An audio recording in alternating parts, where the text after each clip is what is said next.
आप सभी को राधे राधे।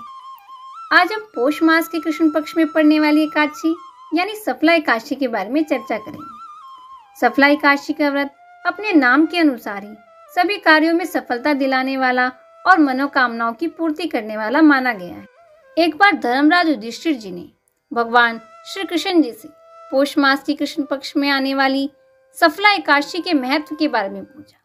तब भगवान श्री कृष्ण जी बोले कि हे धर्मराज, जैसे नागों में शेषनाग, पक्षियों में गरुड़, नदियों में गंगोत्री, देवताओं में श्रीहरि विष्णु जी, उसी प्रकार समस्त व्रतों में एकादशी व्रत सर्वश्रेष्ठ है। इतना ही नहीं, 5000 वर्षों की तपस्या का पुण्य भी केवल एक एकादशी व्रत करने से ही मिल जाता है। जो मनुष्य सदैव एकादशी का व्रत करते हैं वह मुझे परम प्रिय हैं। अब मैं इस परम पवित्र सफला एकादशी का महात्म्य तुमसे कहता हूँ।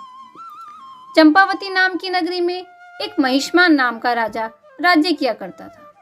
उसके 4 पुत्र थे और उन सब में लुम्पक उनका सबसे बड़ा पुत्र था, जो कि महापापी था। वह पापी सदैव बुरे कर्मों में अपने पिता का धन नष्ट किया करता था और सदा ही देवता, ब्राह्मण, वैष्णवों की निंदा भी किया करता था। जब राजा को अपने बड़े पुत्र के ऐसे कुकर्मों के बारे में पता चला तो उन्होंने उसे राज्य से निकाल दिया। तब लुम्पक विचारने लगा कि मैं कहाँ जाऊं, क्या करूं। अंत में उसने चोरी करने का निश्चय कर लिया। दिन में वह वन में रहता और रात्रि को अपने पिता की नगरी में आकर चोरी करता, प्रजा को तंग करता।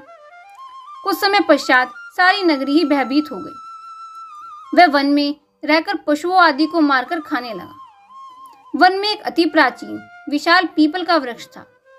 लोग उसकी भगवान के समान पूजा किया करते थे और लुम्पक भी उसी पीपल के वृक्ष के नीचे रहने लगा। इस वन को लोग देवताओं का क्रीड़ा स्थल भी मानते थे। कुछ समय पश्चात पोष मास की कृष्ण पक्ष की दशमी तिथि आई और उस दिन जब लुम्पक रात्रि को अपने पिता की नगरी में चोरी करने गया तो दुर्भाग्यवश उसे पुलिस ने पकड़ लिया और उन्होंने उसे वस्त्रहीन कर वन में छोड़ दिया। वस्त्रहीन होने के कारण शीत के चलते वह सारी रात्रि सो न सका और उसके हाथ पैर भी अकड़ गए। सूर्योदय होते होते वह मूर्छित हो गया। दूसरे दिन एकादशी के मध्याह्न के समय तक जब सूर्य की गर्मी प्राप्त हुई तो उसकी कुछ मूर्छा दूर हुई। गिरता पड़ता वह भोजन की तलाश में निकल पड़ा, परंतु उस दिन वह पशुओं को मारने में भी सक्षम नहीं था। तो वह पेड़ों के नीचे गिरे हुए कुछ फलों को बीन लाया और वापस उसी पीपल के वृक्ष के नीचे आकर बैठ गया। उस समय तक भगवान सूर्य भी अस्त हो चुके थे। वृक्ष के नीचे उन फलों को रखकर वो कहने लगा कि हे भगवान, अब आपको ही यह फल अर्पित हैं। उस रात्रि को अपने शारीरिक दुख के कारण ना तो उसने भोजन ग्रहण किया और ना ही उसे रात्रि में नींद आई। उसके इस उपवास और जागरण से भगवान अत्यंत प्रसन्न हो गए। उसके सारे पाप नष्ट हो गए। दूसरे दिन प्रातःकाल एक अति सुंदर घोड़ा अनेक सुंदर वस्तुओं से सजा हुआ उसके सामने आकर खड़ा हो गया और उसी समय एक आकाशवाणी भी हुई कि हे राजपुत्र, भगवान नारायण की कृपा से तेरे सारे पाप नष्ट हो गए हैं। अब तू अपने पिता के पास जाकर राज्य को प्राप्त कर। ऐसी वाणी सुनकर वह अत्यंत प्रसन्न हुआ और दिव्य वस्त्रों को धारण करके अपने पिता के पास गया।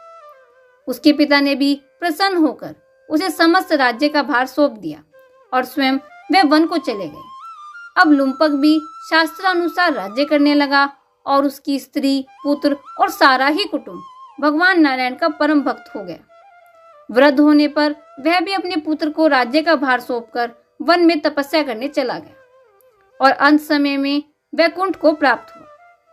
तो जो मनुष्य इस परम पवित्र सफला एकादशी के व्रत को करते हैं उन्हें अंत में मुक्ति की प्राप्ति होती और इस सफला एकादशी के महात्म्य को पढ़ने से अथवा श्रवण करने से मनुष्य को अश्वमेघ यज्ञ का फल प्राप्त होता है।